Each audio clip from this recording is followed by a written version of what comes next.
Pemirsa, mantan Menteri Agama Yakut Kholil Qomas mengajukan permohonan pra-peradilan ke Pengadilan Negeri Jakarta Selatan. Hal ini terkait penetapan tersangka oleh KPK dalam kasus dugaan korupsi kuota haji tambahan untuk penyelenggaraan ibadah haji di Kementerian Agama 2023-2024.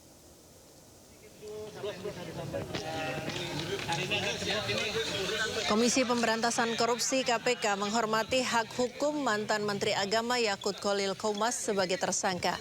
Menurut juru bicara KPK, Budi Prasetyo, menjelaskan pengajuan pra-peradilan merupakan hak setiap warga negara yang dijamin oleh undang-undang. Budi menegaskan seluruh tindakan penyelidikan, penyidikan hingga penetapan tersangka dalam rangkaian proses penanganan perkara ini dilakukan sesuai dengan ketentuan hukum acara yang berlaku.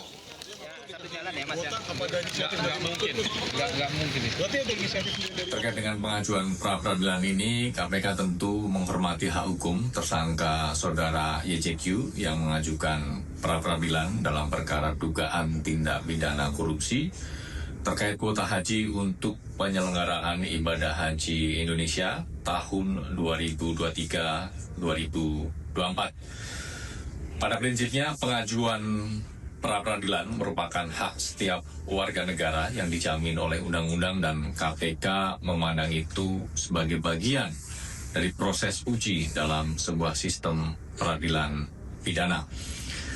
Namun demikian, KPK tegaskan bahwa seluruh tindakan penyelidikan, penyidikan hingga penetapan seseorang sebagai tersangka dalam sebuah rangkaian proses penanganan perkara semuanya telah dilakukan sesuai dengan ketentuan hukum acara yang berlaku.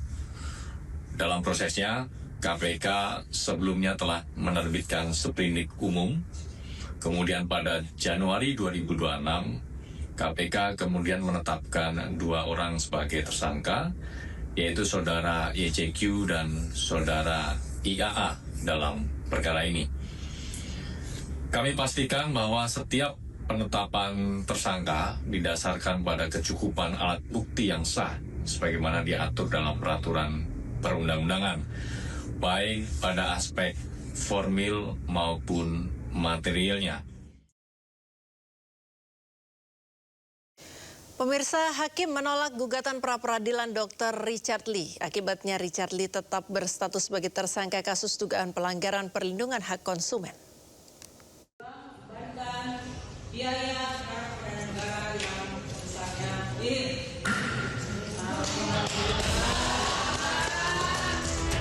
Majelis Hakim Pengadilan Negeri Jakarta Selatan telah memutus gugatan pra-peradilan yang dilayangkan Richard Lee.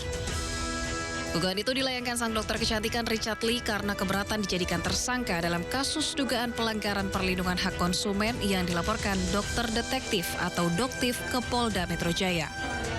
Suasana sidang yang dihadiri Samira Farahnas atau Doktif selaku pelapor pun mendadak riuh.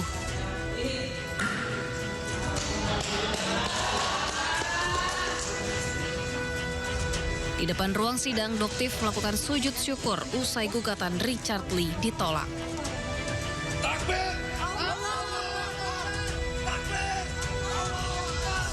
Doktif pun kembali mengungkap fakta baru mengenai dugaan Richard Lee yang ingin menawarkan uang damai kepada pihaknya selaku pelapor. Berapapun itu tidak akan bisa mengganti kerugian masyarakat.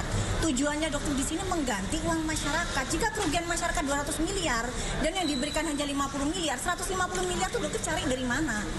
Ya, seperti itu. Masa dokter yang kerja untuk mengembalikan uang masyarakat gitu. Jadi kembalikan sesuai dengan apa yang sudah kamu ambil. Di akhir, Doktif berharap Richard Lee kooperatif dalam menjalani proses hukum atas laporannya. Ia bahkan kembali mendesak polisi untuk segera menahan Richard Lee mengingat gugatan pra-peradilan sudah ditolak. Tim Liputan iNews melaporkan. Ya, usai pra-peradilan ditolak, pekan depan polisi akan memanggil Richard Lee sebagai tersangka. Richard Lee juga dicekal bepergian ke luar negeri dalam 20 hari ke depan. Pencegahan dan tangkal atau kita kenal dengan cekal sudah terbit mulai 10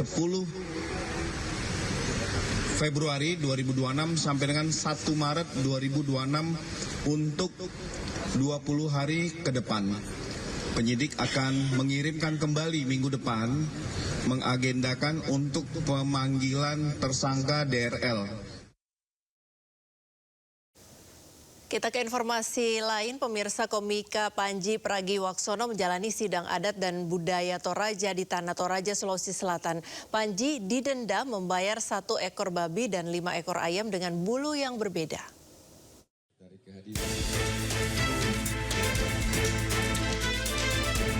Dalam sidang adat Toraja, para tokoh adat, pemangku adat, serta 32 perwakilan wilayah adat sepakat sanksi yang dijatuhkan ke Panji adalah bentuk pertanggungjawaban atas pernyataannya yang dinilai melukai nilai dan martabat budaya suku Toraja. Denda adat yang dikenakan ke Panji berupa 1 ekor babi dan 5 ekor ayam dengan bulu yang berbeda. Sanksi tersebut merupakan simbol pemulihan keseimbangan dan penghormatan terhadap adat istiadat Toraja yang telah dilanggar. Dalam sidang, Panji terbuka menyampaikan permohonan maaf, mengakui bahwa materi yang menyinggung tersebut muncul karena ketidaktahuannya secara mendalam terhadap budaya Toraja. Berdasarkan prosesi tadi adalah dengan tidak lagi menyakiti dan melukai dan mengganggu keharmonisan masyarakat serta alam Toraja. Jadi rasanya itu yang paling penting. Ketika pemberitaan teman-teman naik juga ke media, saya rasa masyarakat juga jadi mengerti betapa indahnya proses budaya di Toraja. Sementara tokoh adat Toraja menyebut sanksi ini merupakan upaya menjaga marwah adat Toraja. Panji telah menjelaskan bahwa semua itu dia tidak ketahui.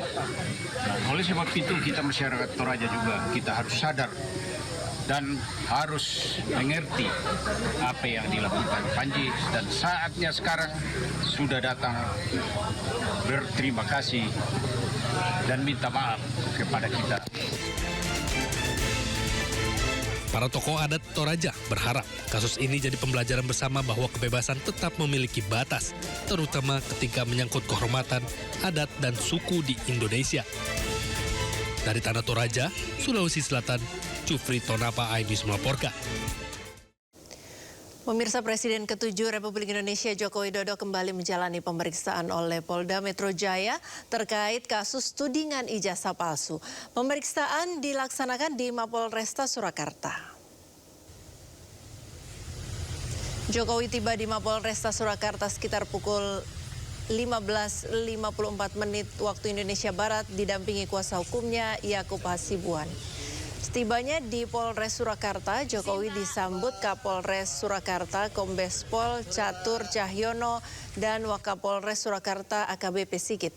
Saat ditanyai awak media, Jokowi enggan berkomentar dan langsung masuk ke dalam gedung untuk menjalani pemeriksaan. Pemeriksaan ini dilaksanakan menyusul dikembalikannya berkas perkara kasus dugaan pencemaran nama baik yang menjerat Roy Suryo CS terkait ijazah palsu.